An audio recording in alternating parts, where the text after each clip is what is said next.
Hey everybody, welcome back to On Deck. It has been a really, really long time since Lloyd and I sat down to talk. I mean, like just now, we turned on our cameras and I was like, hey, it's been the longest a period of time between Lloyd and I talking about video games in the past, I don't know, 3 years or something.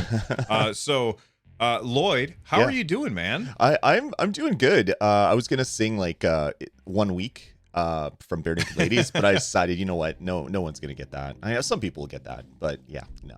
It's good. You know what episode this is, Bill?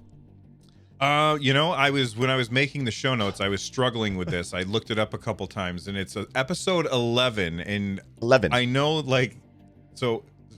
Well, what are you doing? ASL, American Sign Language for 11.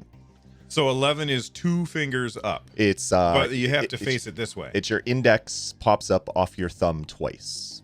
Oh, okay. Yeah. See, I completely forgot that he was going to do that, and like right before the show, he goes, I was holding up the. He goes left hand, right hand, and I was like, "What are you doing? Are you threatening me?" Oh my goodness. Hey, before we get into the show, just so everybody knows, this is On Deck, the show that you want to subscribe to if you are a fan of, or if you are expecting to be the fan, a fan of the Steam Deck, which is Valve's foray into the portable gaming PC space, which I'm very excited about. Lloyd's very excited about. Mm-hmm. Before we start the show, I want to say thank you to our supporters. You guys are awesome. Those people who've joined that YouTube button right down below. We really, really do appreciate that.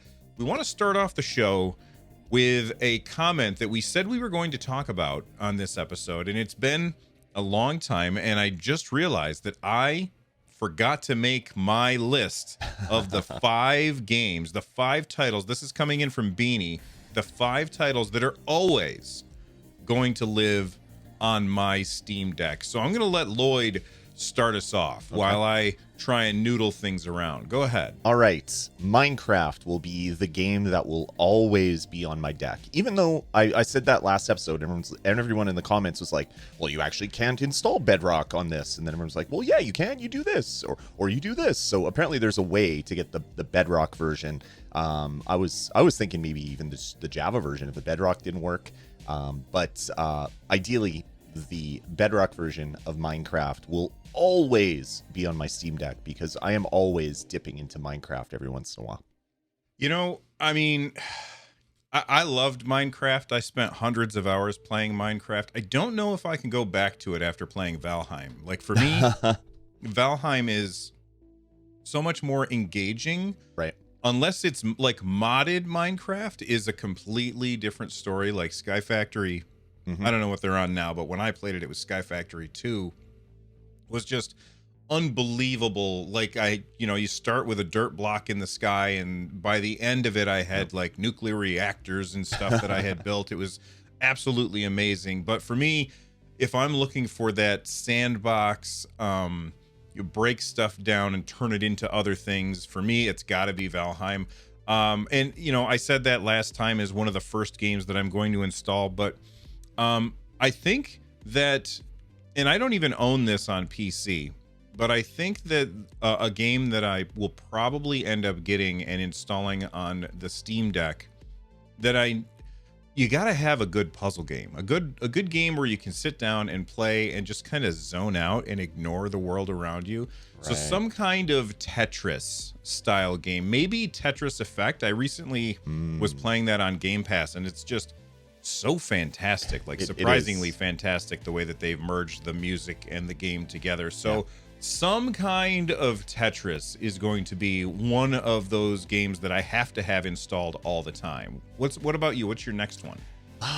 This is tough to say, mainly because of the company that made this game. I don't have a lot of love for Activision Blizzard right now because of all the stuff that's going on.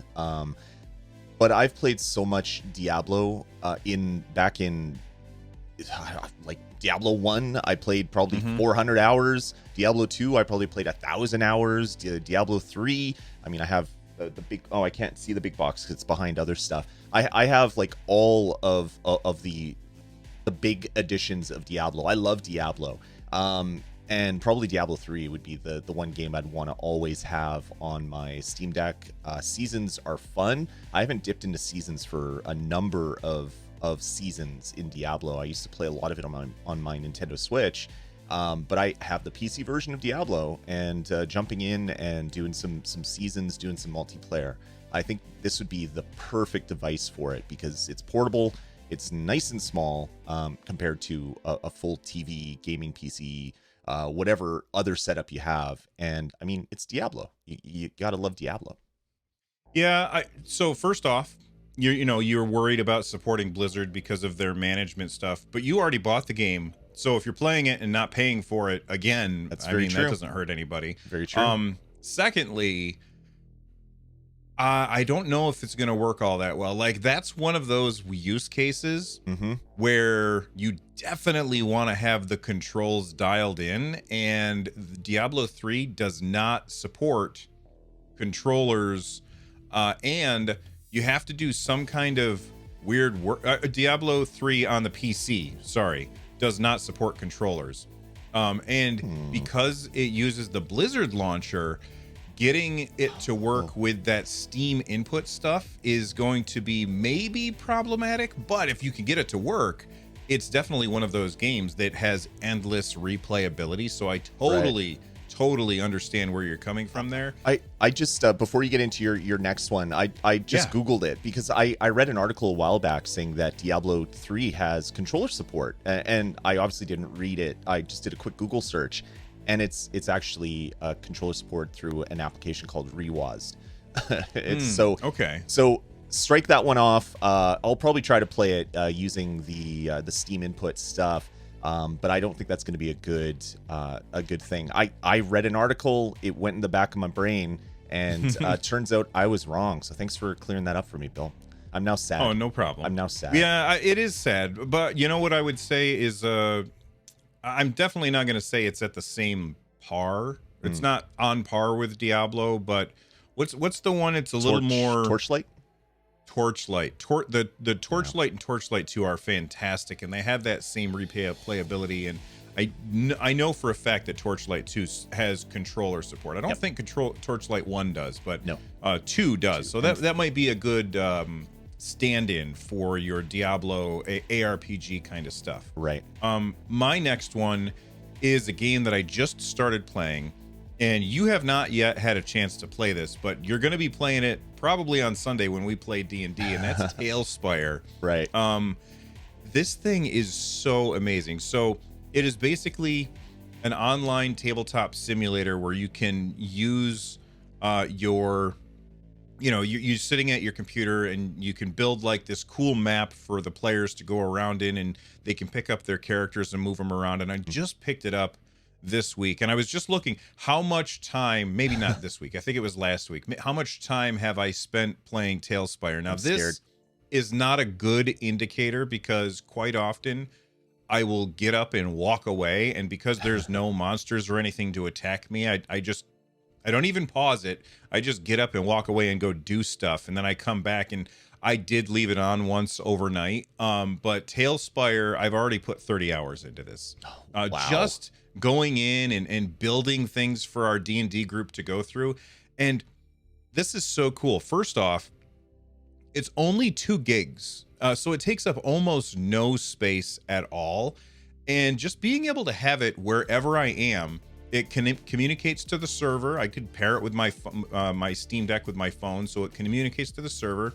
And I could sit down, do a little building, turn it back off, and then the next time that we sit down, it's all there. So Tailspire, if you've never played D&D, definitely check out our YouTube channel. We have a couple of videos of us playing D&D. The next one that we make is going to be using Tailspire. So look forward to that. But it's this game that I'm just totally obsessed with right now, especially just turning it on and messing around and looking at the little minis on the map and listening to the music. It's just fantastic. Yeah. What's your next one?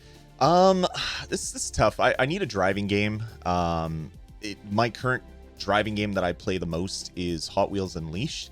I don't know in quarter 2 of 2022 So in like 4 months, 5 months, 6 months, if I'm still going to be playing it. But as of right now, that'll probably be the one racing game that I always have installed. I like to jump in, do a couple races, collect a couple coins, and then dip out of that game. Hot Wheels Unleashed is just a fantastic, family-friendly racing game with a whole bunch of licensed Hot Wheels cars and a bunch of licensed content. It's not cheap, which sucks because it's aimed at the kids. So parents that want to get all the content for the kids are probably very angry at this franchise. But I really, really enjoy Hot Wheels Unleashed. So that'll probably be one that is on my Steam Deck. I keep wanting to say Switch for some strange reason today. Well, I mean, it does have that same form factor. So that's definitely understandable. For me, my next one is probably something that, again, I'm going for these things that are kind of mindless and I don't really have to spend too much time thinking while I'm playing, and that's got to be Streets of Rage 4. That game is so fun, and the replayability on that is just fantastic because you can just go back in and try for another high score. And like, I've played it a bunch of times and I've actually finished it, which is an achievement for me because I never finish games.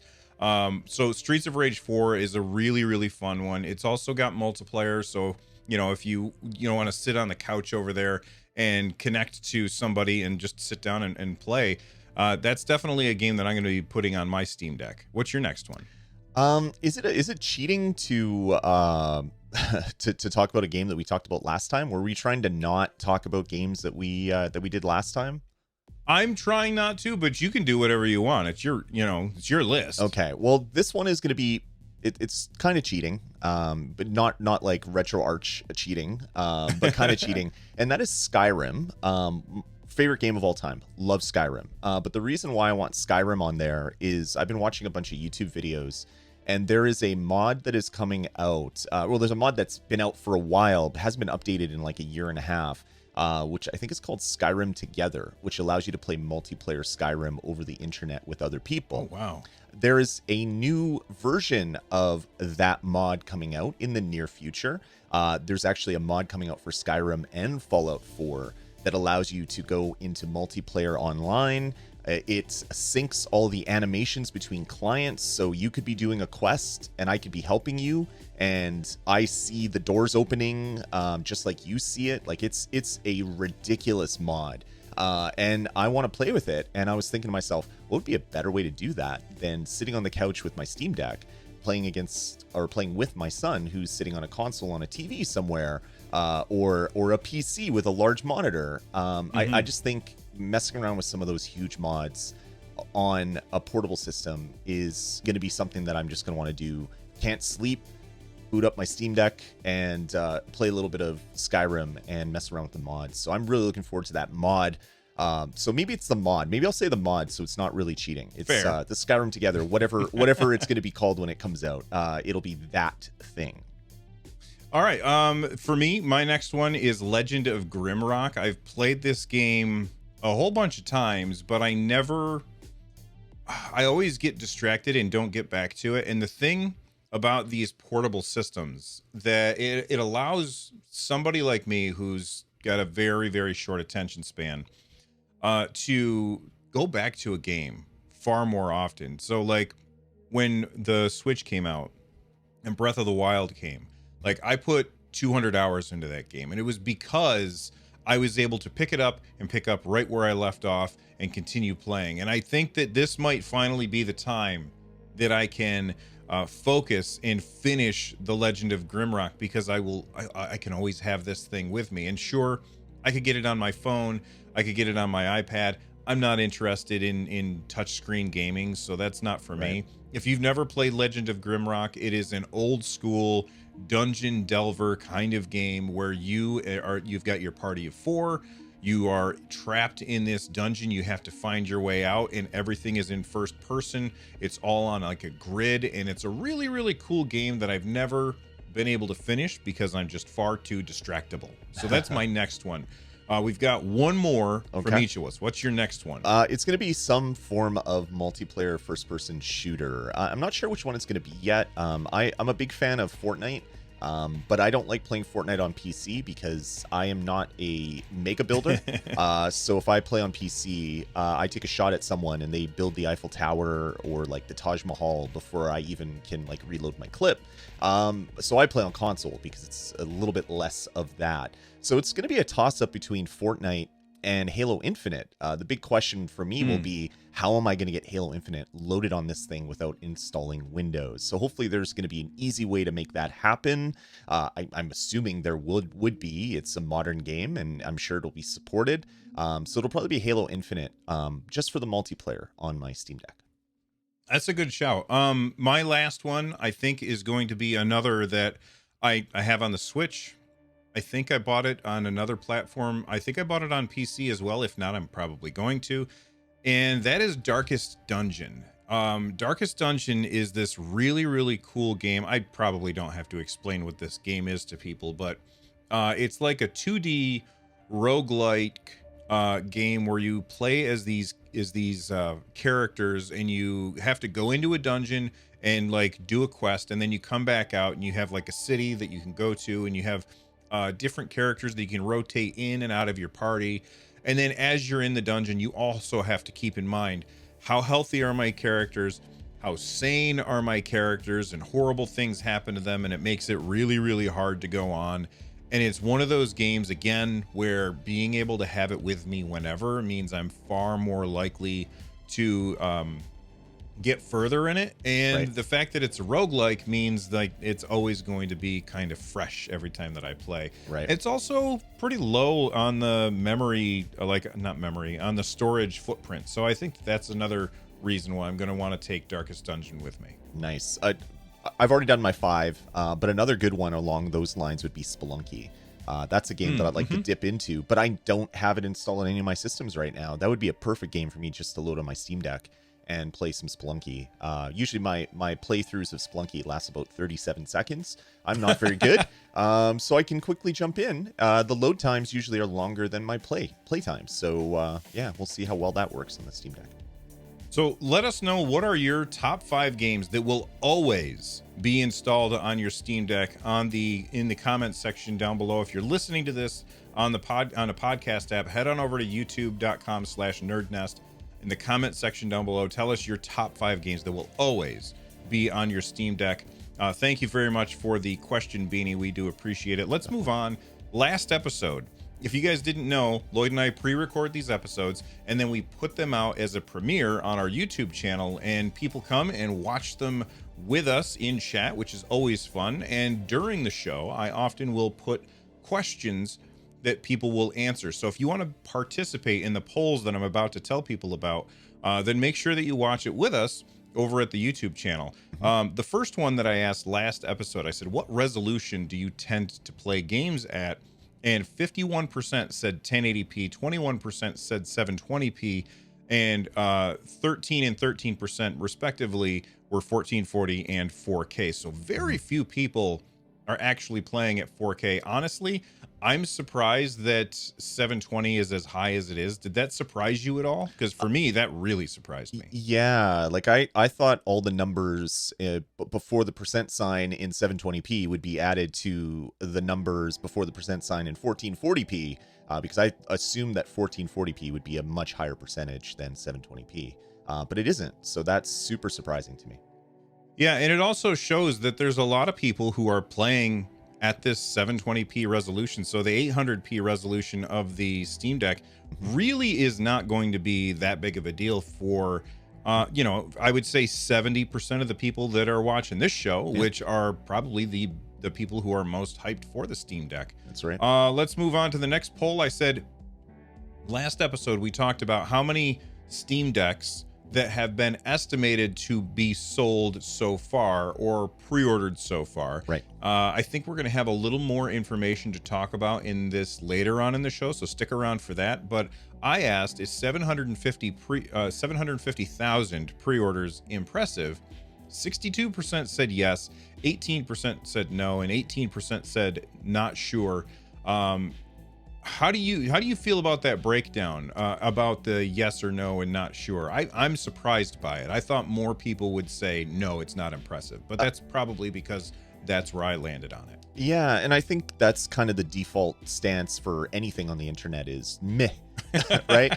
It's Everybody's in a competition to see who can be the least impressed. They want to meh first. Like you post a YouTube video and someone posts first. No, you post a YouTube video and someone posts meh, or a tweet and someone mehs that tweet. I thought there'd be a lot more meh for this one, but 62% saying yes. I mean, it's an unproven form factor for PC gaming with Steam. I mean, there's other form factors, console like the Switch and other handheld gaming systems, but an actual portable PC, I mean, they've existed before. It's not like this is like completely groundbreaking. But this is something that Valve wants to get in front of millions of eyeballs. And 750,000 is a good start. It would be an even more impressive thing if you had to pay for the whole thing up front. Putting $5 down is kind of a no-brainer if you have any thoughts that you're going to want this device in the next year. So I thought the mez, and also the fact that you only have to put $5 down, there'd be a lot more people that said that's garbage, no. But 62% at yes was pretty interesting.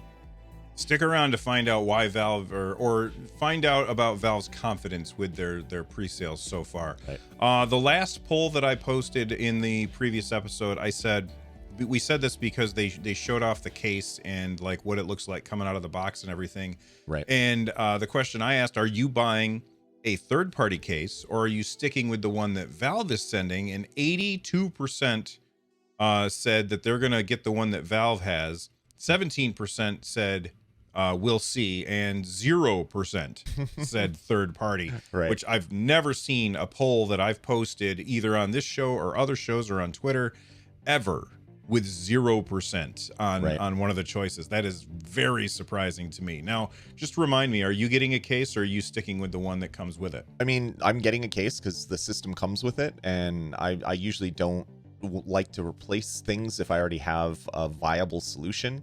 The case that Valve is shipping looks really good, like little indents for your joysticks and all that stuff. I have no doubts that this is going to be the case that I stick with. But if for some reason it doesn't, I've bought like I think 6 different cases for my Switch before I found one that is perfect and I love. And I'd probably end up doing the same thing for the Steam Deck if the one that comes with it isn't good enough. But I assume it will be. I'm with you 100%. Let's move on to the news. Sure. We all know that there was a delay.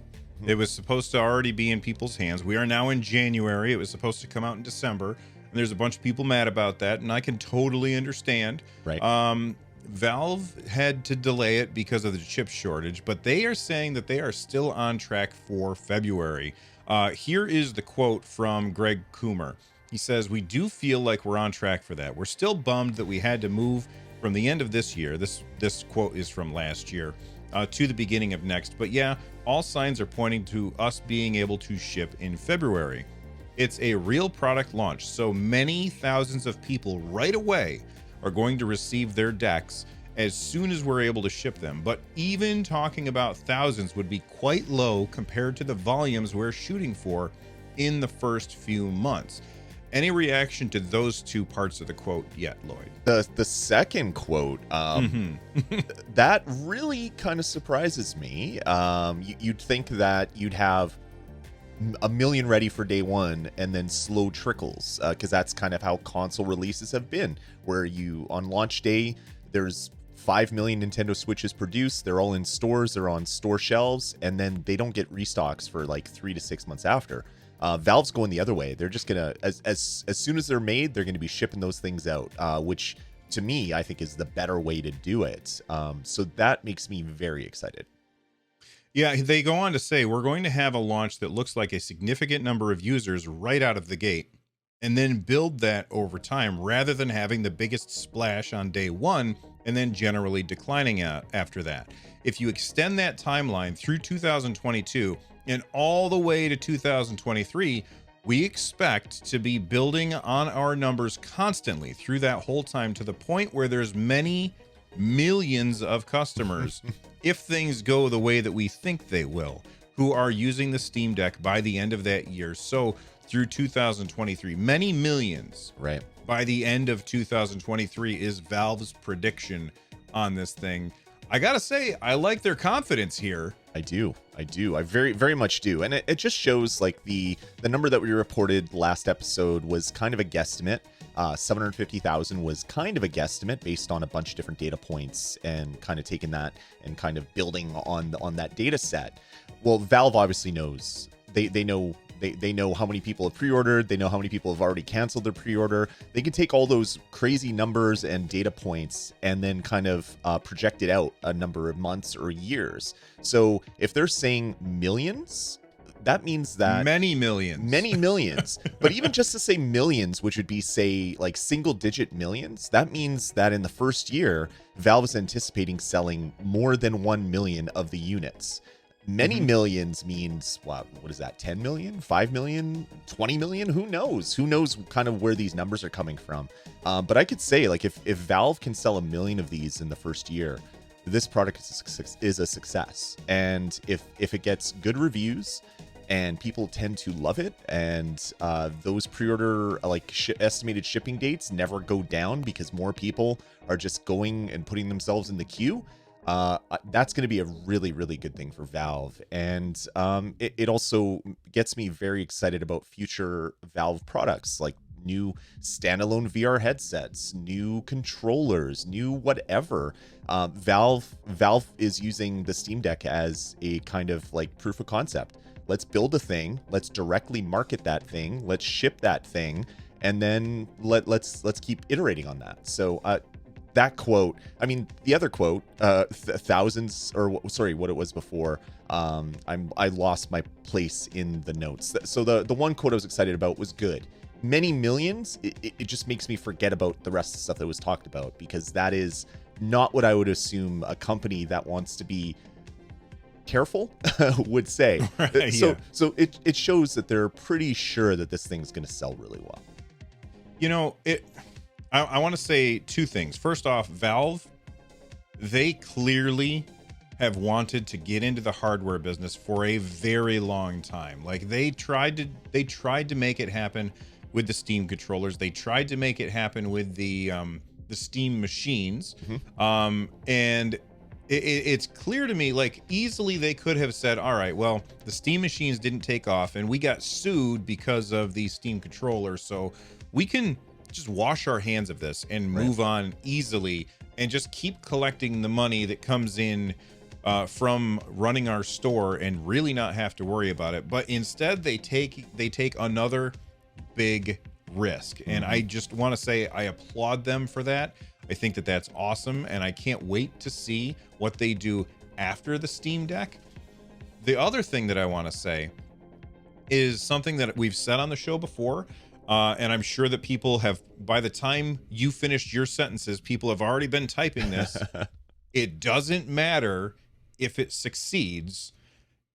I'm going to have one, and the PC libraries are not going to vanish, so I can buy the games from Steam and play them on my device, whether or not I am the only one that has one. So do I want it to succeed? Yes, because I want Valve to continue to try and innovate in the hardware part of the industry. Right. But do I need it to succeed in order for me to enjoy my Steam Deck? Absolutely not. Absolutely not. 100%. Like the Wii U was a failure. Oh God! From start to finish, it was a complete and total failure for Nintendo on messaging, on sales, on getting third parties to come aboard. There were so many issues around that product. I'm a Nintendo guy. I've been doing a Nintendo podcast forever. I had a Wii U. I played it. Not my favorite Nintendo system. The Wii U sold 13.5 million units, and that was a failure. The Steam Deck doesn't have to sell even like a third of that, and it's not necessarily a failure because developers aren't making stuff specifically for that device. It's just a PC. So I can't, like, even if they only sell a couple million of these units, I could see Valve saying, you know what, this did really well for us, let's iterate. And Steam Deck 2, we're only planning to sell 2 million of those as well, but we think we have some really good upgrades, and here you go. They can carve out a nice chunk of the PC industry, even if it's a fraction of a percent. That's still a large number because there's so many PCs that are sold on an annual basis. So This doesn't have to sell more than the Wii U to be a success for Valve. It just has to get people buying more PC games, because that's really what Valve wants. Absolutely. And that's why Valve is like, hey, go ahead and use our Steam OS 3 on your hardware manufacturers. We don't care. You don't have to pay us. Go right ahead, because it means that they are able to make money on those other devices that they are not making or selling. Although we will talk about one of those other devices later on in the show. Whoo boy, good God. Moving on to more info from Valve. Valve has said that they are updating their old games, like we're talking really old games, for the Steam Deck. So this is I think it's a continuation from the previous interview that I had screenshotted here.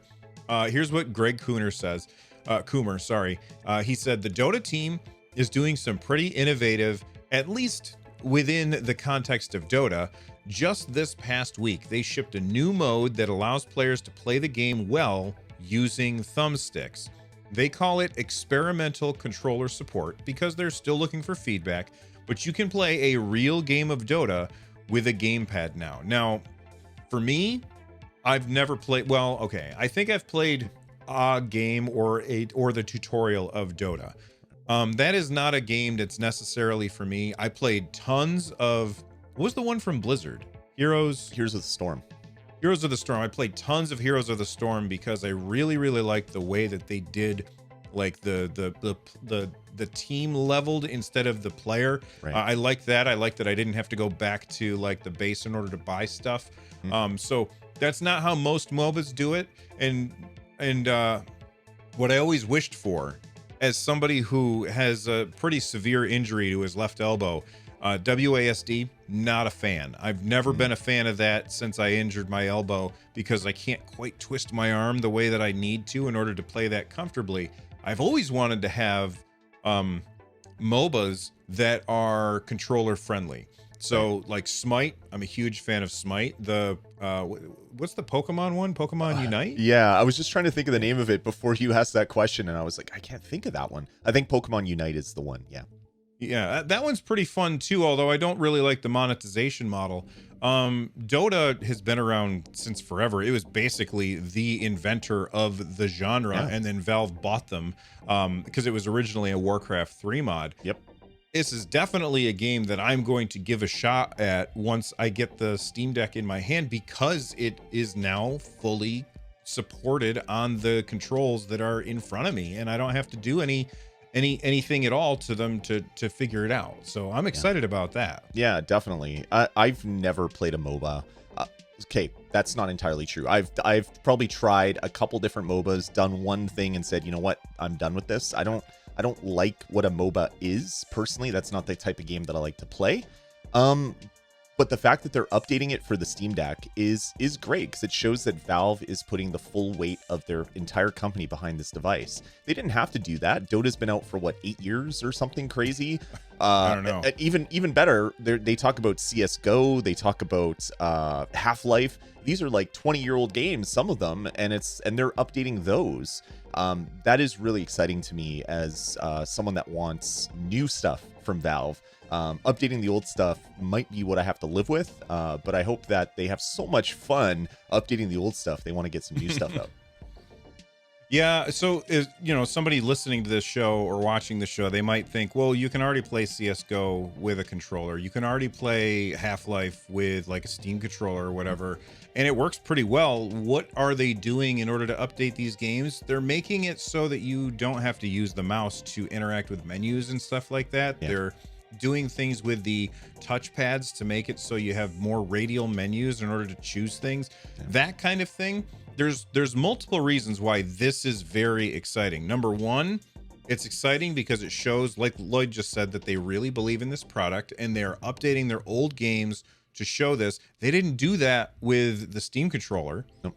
They did not go back and update like Half-Life to work with this. I mean, it worked with the Steam controller, but you had to like use the mouse in order, the trackpad as a mouse in order to start the game, like that kind of stuff. Right. So it was kind of a half effort in that case. They must really be behind this if they are going through and updating it to work with the buttons that are on the Steam Deck. Right. Now, the other reason why this is exciting is because, and we kind of talked about this before, it gives other developers an insight into good ways to design controller interface when you are dealing with all of the different inputs that are on the Steam Deck. Because keep in mind, it has 2 joysticks, both which have a capacitive top, so that when you take your thumb off of it, it knows that you're not touching the controller, the thumbstick anymore. Right. It has a full set of face buttons. It has a D-pad. It has bumpers, triggers. It also has 2 triggers on the back. 4 triggers on the back. I forgot about that. And the 2 touchpads. And it has touchscreen. So all of these things are really cool inputs. Yep. And a lot of developers are going to be like, well, I don't want to put in the effort to figure out what to come up with for these, but I just was playing Half-Life and I saw that they did this cool thing with the touch menu that made playing that game so much better. I can easily implement that into my game. And it might actually get Valve to put a spotlight on my game if I do that. So I think that that's another reason to be excited for this. 100%. And you kind of took most of the words right out of my mouth. This is going to be a good example of UI and control support for games. That happens with consoles. New consoles come out. Usually there's kind of a game from the console manufacturer, except for the Xbox. Xbox Series didn't really come with one of those. But PlayStation, whenever they have new controllers or new things on their controllers, there's kind of a demo game. Like the PS5 came with that cool little game that tells you how the DualSense works and how all the buttons work and how the triggers and all that fun stuff works. And Nintendo does that pretty much all the time. Every new console Nintendo comes out, their first couple of games are usually tech demos of how to get the most out of this system, hardware and controller wise. Valve coming in and doing this for the Steam Deck, exactly like what you said, Bill, is going to give a template for other developers that are saying, you know what, I'm used to mouse and keyboard. Is there a way that I can make this work really well? They jump right into Half-Life and they're like, oh my God, this works really well. Okay, how did they do that? And I'm sure there's even going to be some developer contacts where if you are a game developer and you're part of the I don't even know what to call it. You're part of the system. you talk to Valve, they talk back to you. I'm sure there's going to be some contacts you can talk to saying, hey, what would be the best way to go about doing this? It just shows that they're fully behind their product, which is what you want when there's something new coming out to the market. Absolutely. Now, there's the next piece of information I'm going to say is not necessarily Steam Deck related, but it's definitely Valve related. It's definitely Steam related. And it's this thing they called Steam Labs Experiment 13. If you don't know what Steam Labs is like this beta channel of stuff that you can opt into on Steam in order to try things out and give them feedback on that. And Experiment 13 is like this store hubs thing. And I think that they are going to use this to try and spotlight games for the Steam Deck eventually. I mean, we know that they already have that one system, but they might be able to be like games that use trackpads really well or that kind of thing. Right. But they have these things called store hubs. And I was reading through this and I was like, it seems kind of cool. Mm-hmm. I don't see myself ever using these things. Like, here's my question to you first, Lloyd, and of course, everybody who's watching this or listening to this. Do you browse Steam for games? Now, I'm going to say this real quick. I don't. Except for that's how I found Tailspire, because I had a gift card and I was like, oh, I'll try it out. I'll look for something, which I never do. Right. And then I found Tailspire, but I never browse Steam. I go there when I'm looking for a specific thing. What about you? I generally don't browse Steam when I use Steam. Unless there's a big sale, like the holiday sale that just went on. Did you like take out another mortgage on your house like I did during that Steam sale? Like I look at my library and the number of games that I added in December is ridiculous just because of the crazy Steam sale. But this was one of the first times in recent memory where I was going through pages and pages and pages because, well, I don't play a lot of PC games because I'm more of a console gamer. I like the TV experience sitting on a couch. I'm going to have this fancy new piece of hardware coming in, and there are going to be a lot more PC games being played, which means that there's probably games that I've wanted to play for years that I haven't for whatever reason, and I'm going to be able to get. So during the holiday sale, I think I picked up like 20 something games through bundles and other things. I didn't spend a lot of money. That's the other good thing about these holiday sales. Yeah. But I added so many games to my library, and this was kind of the first time that I was kind of going down a rabbit hole. So you're browsing one game in the store, and then they have like similar games. People also enjoyed this, like all those types of things that come when you're browsing a store. And I went pretty deep down the rabbit hole and found some games that I had forgotten about, and was able to add them and pick them up for very cheap. So something like this I could see being really useful, especially for people that are using their Steam Deck as a console, not a PC. Like they want a full experience. They want to have the Nintendo eShop on this portable device, but the eShop is really just the Steam store, but they're going to use it in a very similar way. This makes a heck of a lot of sense, and I'm really glad to see this being brought and expanded. Yeah, so in the article here, they said that they have store hubs with powerful new tools for browsing, filtering, and exploring deeper into each category. Like I said, that's how I found Tailspire. It said, "You liked Tabletop Simulator, check this out." And I was like, Yeah. I saw the screenshot, and I was like, oh my God, that looks like a picture of real miniatures in somebody's house. It's amazing. And then I talked our D&D group into switching over to that because it's so cool looking and also very, very easy for me to build in. But most of the time I don't do that. I do remember back before I broke my elbow, when I played almost exclusively games on Steam, I remember they had a thing where they would like say, "Here's your recommendations," and I would kind of click and say, yeah, I'm going to add that to my wish list. And I have a huge wish list on Steam of games that at this point, I think maybe my tastes have changed a bit. And I looked at my wish list and I was like, none of these are really interesting to me. I'm not sure why I added these to my wish list, but I can see myself maybe doing that again now that once we have our hands on the Steam Deck, just sitting there and not playing games, just shopping for them. And good God, I don't need another way to buy games that I never play because it's like you can't keep up these days. And so you asked before, how many games did I add to my list in December? I don't think I added any in December because I have so many games to play. I don't really have to do that right now. And maybe my willpower is just a little bit better than it used to be. Who knows? Right. Yeah, no, it's going to be huge. What I used to do back in the day, I'm trying to figure out how to do it right now. And it seems there's a lot more free to play games than there used to be. So this kind of screws up. But I remember back in the day, in the early days of Steam, like doing a blank search and then sorting by price and buying games that are like 2 pennies or 5 cents and just getting like a whole stack of games for next to nothing. I can see people doing a lot of that stuff on their Steam Decks just to get a lot of really fun bite-sized gaming experiences on this device. And that's the good thing about PC gaming is the games are generally a lot cheaper than consoles, except when they're new. So I could see a lot of people doing things like that.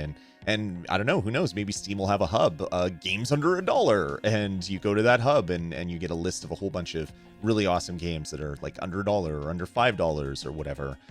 Having new ways to kind of organize and I don't know, almost advertise, because that's kind of what they're doing this for, is to advertise more games to more people. Makes a heck of a lot of sense, and I can't wait to see what this looks like on my actual deck when I get it in my hands. Yeah, I think it's really cool. Like you said, having a hub that's games under $5. They already kind of have that. So This is a little confusing to me, like how this is supposed to be different than what we already have. But I'm expecting to see more than just games under $5. Maybe games that utilize gyro, games that do this, that have what's the word I'm looking for? Built-in trackpad support, like that kind of thing. But they also just have like rich recommendations. Hey, you really like this, try this game out, Right. that kind of thing. Yep. And I think that that's just going to lead to a lot of people spending a lot of money. And speaking of spending a lot of money, recently you and I were talking about competition with the Steam Deck, and how likely is it for other companies to be able to, and this isn't using SteamOS 3.0, but other companies to be able to make their own hardware and utilize SteamOS 3.0, which I'm sure that this company may have considered in the future, but their system is out now. And will other companies be able to compete with the Steam Deck on price? And we've got I don't know how to pronounce this, Neo? Yep. Okay, that's the Neo Next Advance. And I was like, okay, I'm going to click on this. And when I clicked on it, and I clicked on the buy button. Right. Just so I could see how much it costs. And $1,345 for this thing. Yeah. $1,300. Now, some might say, well, it's a little more powerful here and a little less powerful over here, but $1,300? I don't care. That's just crazy when you compare it to the most expensive Steam Deck is $650. Right. Yeah, I can remember when the Steam Deck was first announced, and we were talking about it on the Discord, and I can't remember who it was, but they posted, oh, there's this thing, and there's this thing, and there's this thing. And there was one that was on Indiegogo. I don't think it was the Aya Neo, the original version of that. I think it was a different one, but I'm blanking on the name of what it was. It was something Greek. Yeah, I can't remember what it was, but like anyway, Olympus or something. Anyway, the starting price was like $199 or $299. It was like a really affordable price, and I'm like, oh, this is actually really good. But then you look at the specs of the starter model, and to get one that would be anywhere even close to what the Steam Deck was going to be, you're spending upwards of $900. So there are some cheap ones out, but they're cheap for a reason. And Aya Neo Next Advance, the $1,300 one, I think is going to be more in line with what the top of the line Steam Deck is, and that's like triple the price. So or double the price. Sorry, it's crazy. But there's a lot of people that are big fans of this device. So it's like some people buy MacBook Pros with an M1 Pro processor. Some people buy a Chromebook. There's similar devices, but there's different specs and different needs for different people. It's going to be the same thing for handheld PCs. You can take some of those, the NVIDIA 3080 mobile chipped powered laptops. You can spend $4,000 on a gaming laptop, or you will be able to once those new chips come out. I'm going to be happy with my 64. If you can find one. If you could find one. I'm going to be happy with my 64 gigabyte Steam Deck. Thank you. Yeah. The other thing I will say about the Aya Neo Next is I don't like the right side of this device. They put the thumbstick below the face buttons, which is very similar to the Nintendo Switch. The difference is the whole look, I was not in Nintendo's design room when they came up with this, but the whole reason that they did that was so that you could take the controller off the side and hold it sideways and have it be the same whether you were holding the left Joy-Con or the right Joy-Con.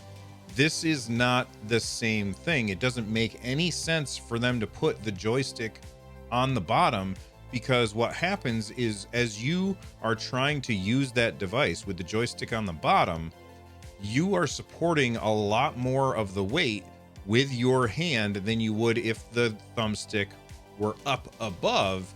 You would have a lot better of a grip on it. So the fact that this doesn't have the touch pads and has the thumbstick, in my opinion, and you could tell me all the reasons that I'm wrong in the comment section down below, in the wrong place, and then the $1,400 price tag, I'm just like, are you people crazy? Like, I don't know, that seems nuts to me. But maybe I would get this thing in my hand and be like, I'm going to sing a different tune. This thing's fantastic. We'll see. Yeah, it's different strokes for different folks. Some people want like a killer top of the line piece of hardware, but from what I can see, the specs of the Aya Neo Next Advance doesn't seem to be that much better than the top of the line Steam Deck. So I don't know, man. It's interesting. I love that these devices exist. They're obviously existing for a reason. There's obviously a market for it. They've sold a bunch of the originals already. They've obviously seen that there's a demand there for it. I'm confused why these people aren't waiting for a Steam Deck first, because they can get it for like pennies on the dollar compared to this thing. But if you're already buying in the ecosystem and you like the product, you're gonna wanna support whatever the next thing to come out is.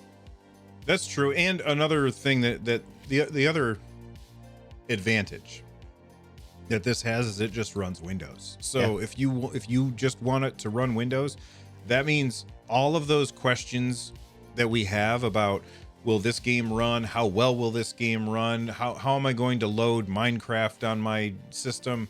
All of those questions are already answered. It runs Windows. You don't have to worry about it.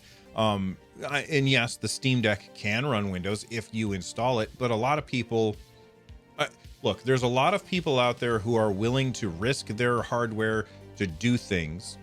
And then there's other people like me who just want stuff to work and don't want to jump through hoops. Right. And like those people like me, they're probably not going to install Windows on their Steam Deck. They're probably just going to go to the store and be like, oh, this game runs well on the Steam Deck. It has the little verified check mark. Well, I'll buy that one. This one says it's unsupported or unknown. Well, I'll go Google it before I try it. I'm not gonna take chances with it, like that kind of thing. The ANEO Next has Windows, so they don't have to worry about that because all the games are on Windows. Yeah, exactly. Yeah, it's interesting. I want to see more of these devices come out. I want to see so many of these devices in the market. That people have to come up with new features to compete, because then that's gonna take the whole industry and move it forward. And then Steam Deck 2 will be way better than Steam Deck 1. So congrats on the IONEO team for coming out with a new piece of hardware. Hopefully it sells really, really well, and you can I don't know, get Valve to step up their game a little bit, even though their game is pretty damn high level already. I don't know how much more they can step it up, but we'll see. Yeah, I think this one, it says specification 2T. Is that 2 terabytes? That's a big like, what's the highest one is 512 for the Steam Deck. 2 terabytes is pretty impressive. Yeah, I'm not on the actual page where it shows all that stuff out, so I'd have to dig into it. I'm just looking at the little tiny screenshot. It could be 2 terabytes. That would be okay. There's a lot of really small like drives, even if you're not going like an M2 drive. If you just have an SSD in there, standard SATA SSD in there, you can get two terabyte drives for fairly cheap. But maybe that's why the price is $1,300. So, by the way, speaking of storage, here's my question to everybody out there. And Lloyd and I are not going to answer this episode. Maybe we'll answer it on episode 12. But what size SD card are you going to buy? I think that there's a lot of people who will be like, I'm going to buy the cheapest one. Right. And there's going to be people who are like, I'm going to buy the most expensive one. And there's going to be a lot of people who have different sweet spots depending on their use cases. I'm curious what everybody else out there is going to be doing. Like, how much storage on the SD card is enough for you all? And tune into next episode, and Lloyd and I are going to answer that question. Wonderful. As well. Speaking of things that are on deck, we're going to bring back our What's on Deck stinger at the end of the show. And that is, I went through and saw some games, some of my favorite games that are, the developers of some of my favorite games have the Steam Deck in their hands. Yeah. That would be Axiom Verge. Tom Happ, the guy who made Axiom Verge all by himself, and I'm assuming, I can't tell if this is Axiom Verge or Axiom Verge 2 because it's actually kind of small. I'm going to assume it's the second one. It looks like because it's newer. Yeah, it looks like it. And then Hypercharge Unbox. Everybody knows Axiom Verge is an awesome Metroidvania game. So if you haven't picked that up, definitely check that out. And then Hypercharge Unbox is so cool. It is. It's this really interesting third-person shooter where you have to like defend your base against toys. Yep. So think of like in Toy Story, the army soldier guys that are coming in to try and spy on the kid and see what the Christmas presents were in the first one. Yeah. Well, those are the guys you are defending your base from. It's really cool. I love this game, and the whole fact that the developer's showing it off, and like in the video they're using the gyros for the aiming and stuff. I love this game so much. I love it. Playing it on the Steam Deck is going to be, in my opinion, way better than playing it on the Switch. Yeah, I'm gonna have to pick up a Steam copy of this game because I only have a Switch copy, and I loved Hypercharge Unbox. I was a big fan of the old like Army Men games, and those games where you're playing with like little toys and stuff. I always was fascinated as a kid, like the old Micro Machine games and stuff like that. But then they came out with Hypercharge Unbox, which is you're running around as like G.I. Joe figures, shooting other G.I. Joe figures and other robots and weird things in a photorealistic world. Like one level, you're going through the toy aisles in like a Toys R Us looking thing, and it just blew my mind. And I love that game so much. The developers have been constantly updating this game, adding new features, making it look better and perform better. I'm gonna have to snag a copy of this on Steam for sure, because I definitely want to play this one on my Steam Deck. Yeah, it's got really cool stuff where like you can climb up onto like the bookshelves and stuff. There's the levels that the level design in Hypercharge Unbox is really top-notch stuff. And you can like pick up batteries and throw the batteries at like the base in order to recharge things. It's just such a cool game, and I can't wait to play this on the Steam Deck. And it's like, I didn't buy it the first time around. I got a review copy for the Nintendo Switch version. So me throwing money at them, I'm not going to feel bad for buying the game the second time, because for me, it's the first time, and it's a really good game. So I definitely highly recommend it. Yep. That's it for this episode of On Deck, episode 11. Sorry that it took us so long to come back. We had our Christmas vacation. And then that got extended a week because Lloyd's computer was having all kinds of issues.